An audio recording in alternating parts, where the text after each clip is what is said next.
Tennyson wrote a great poem about people dying in vain. 600 British soldiers in the Crimean War, which is in the mid-19th century, were hopelessly outnumbered. They were light on firepower and manpower, yet they charged. Maybe it was a mistake, maybe they were foolhardy, maybe their generals were stupid, maybe they were brave. Whatever the reason, it was a tragedy. I read from Tennyson.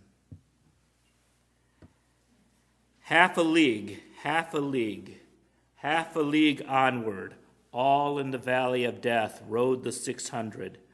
Forward, the light brigade. Charge for the guns, he said. Into the valley of death rode the 600. Forward, the light brigade. Was there a man dismayed? Not though the soldier knew someone had blundered. Theirs not to make a reply. Theirs not to reason why.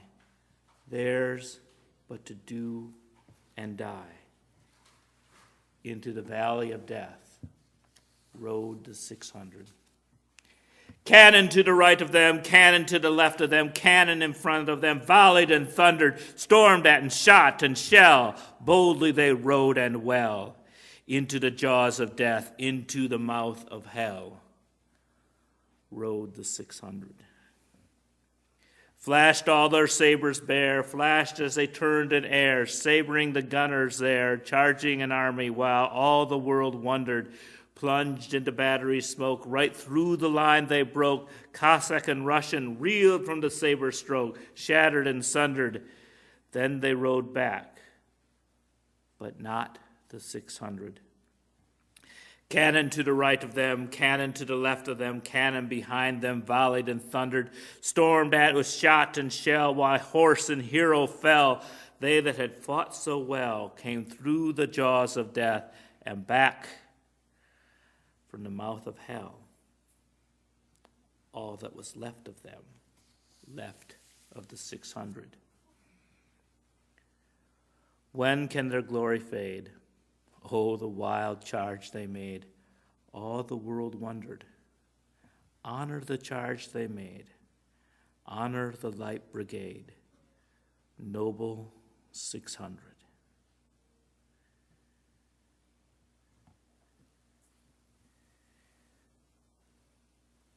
This poem,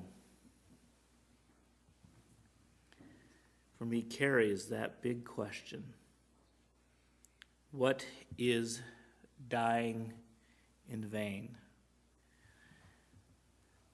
These soldiers happen to be immortalized in one of the great poems of the English language. But what of all the other soldiers who were not so immortalized? And I asked this morning, how can a death be in vain? The dictionary definition of vain is 1, excessively proud, especially of personal appearance. And 2, unsuccessful, failing to have or unlikely to have the intended or desired result. And 3, empty of substance, devoid of substance or meaning. Suggested words in the thesaurus include ineffective, hopeless, unsuccessful, unproductive, futile, useless, abortive, worthless.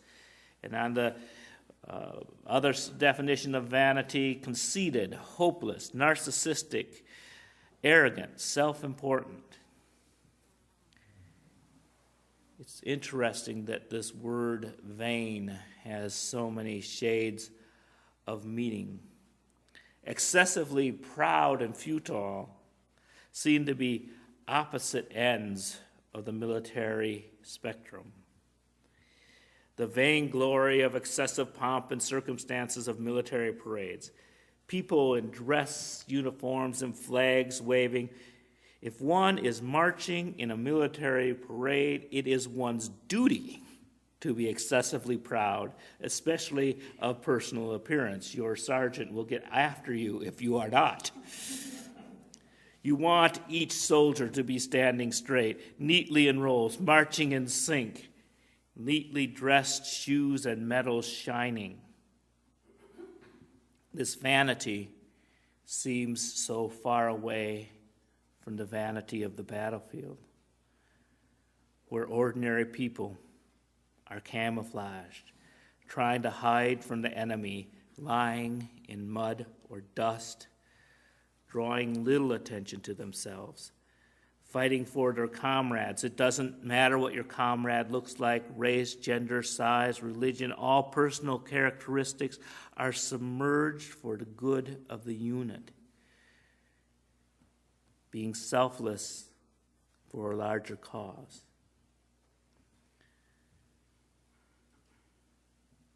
Now, the core purpose of a soldier is to kill. And any soldier who dies instead of killing has met one of the definitions of vain, that of being ineffective. Yet the soldier who dies on the battlefield is least often said to have died in vain. He or she died fighting. But not all soldiers die fighting. Some of our soldiers have died being electrocuted in showers that were wired faultily by government contractors who took the money and ran.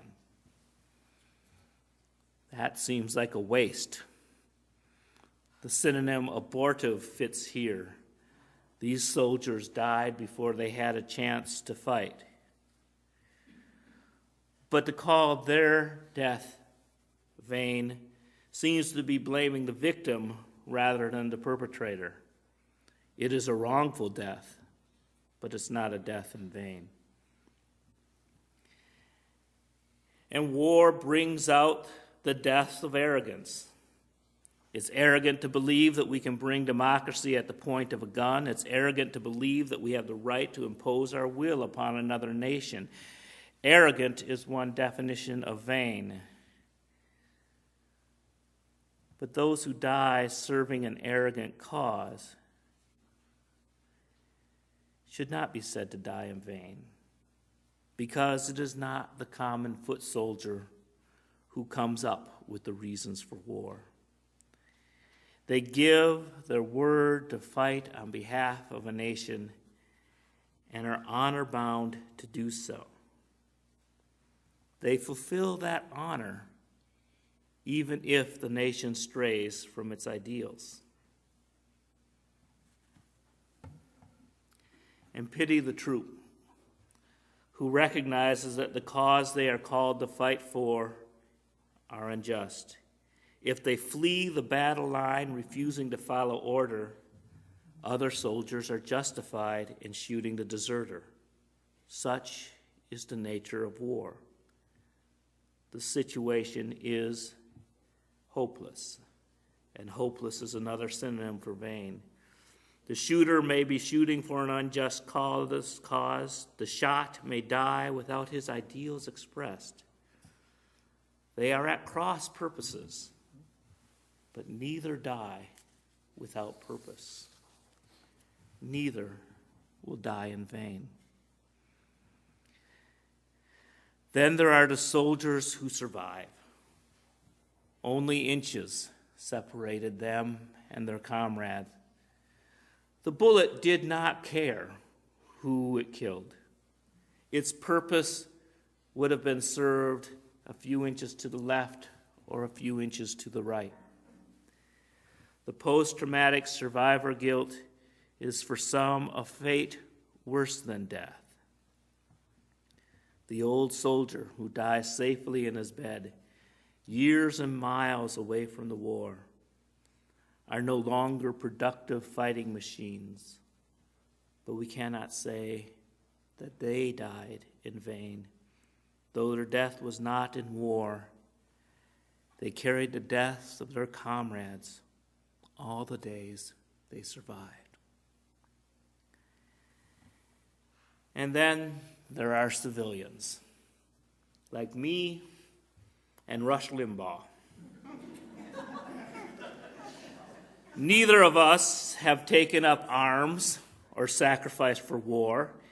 He has not fought and died in the wars that he has promoted, and I have not died trying to prevent them. Neither of us are likely to die for our cause. We could rear back and call each other cowards. We could delude ourselves regarding our self-importance, but that would be living in vain. Looking at the few things that he and I have in common, he and I are likely to die for the cause of one too many cheeseburgers, about as vain of cause as any. But I hope he and I slip away peacefully after living 90 years or so.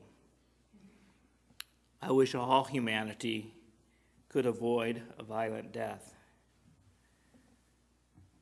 But that is unlikely to happen in our lifetime.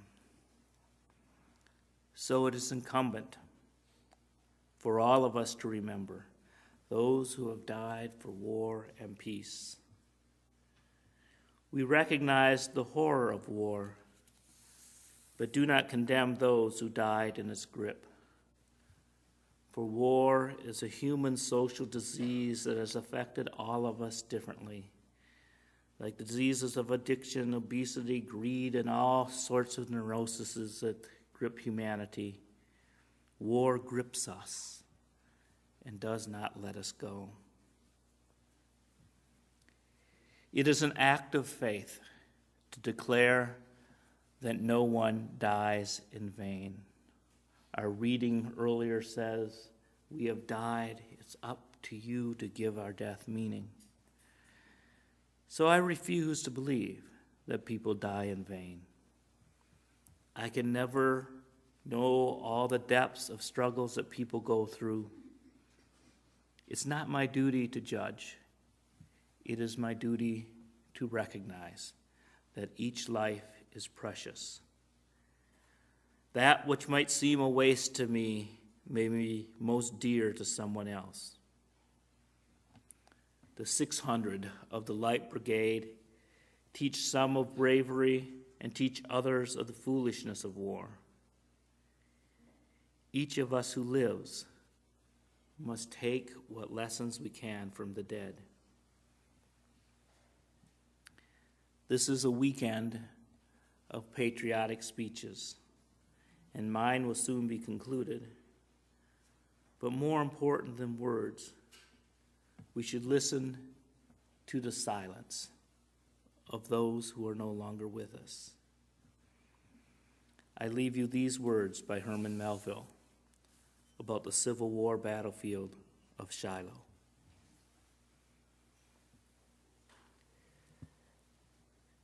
Skimming lightly, wheeling still, the swallows fly low over the field in clouded days, the forest field of Shiloh. Over a field where April rain solaced the parched ones stretched in pain through the pause of night that followed the Sunday fight around the church of Shiloh. The church so lone, the log-built one that echoed with many a parting groan and natural prayer of dying foemen mingled there. Foemen at morning, but friends at the eve. Fame or country least their care. What like a bullet can undeceive? But now they lie low, while over them the swallows skim, and all is hushed at Shiloh. In this poem, the word foemen, foes, enemies, F-O-E, might not have been heard as I read. Foes at the morn, but friends at eve. Fame or country least their care. What like a bullet can undeceive? but now they lie low, while over them the swallows skim, and all is hushed at Shiloh.